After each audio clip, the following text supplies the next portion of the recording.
सुसाट वेगात असलेल्या आलिशान कारने विद्यार्थ्यांनी खचाखच भरलेल्या स्कूल बसला जोरदार धडक दिली। ही धडक इतकी भीषण होती की यामध्ये बसचा समोरचा भाग चकाचूर झाला।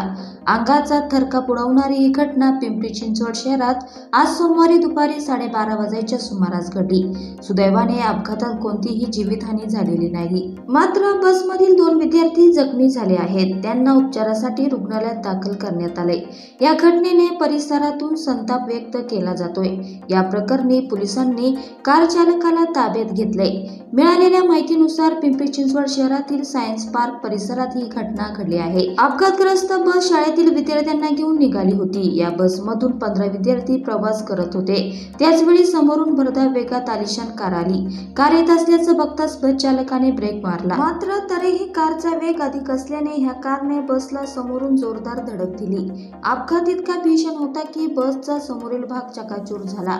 अपघातानंतर विद्यार्थ्यांनी आरडाओरडा सुरू केला, त्यामुळे परिसरातील नागरिकांनी तातडीने घटनास्थळी धाव घेतली। जखमी झालेल्या 2 विद्यार्थ्यांना तातडीने उपचारासाठी रुग्णालयात दाखल करण्यात आले। पोलिसांनी तातडीने कार चालकाला ताब्यात घेतले। त्याच्यावर कठोरात कठोर कारवाई करायला हवी अशी मागणी परिसरातील नागरिक करत आहेत।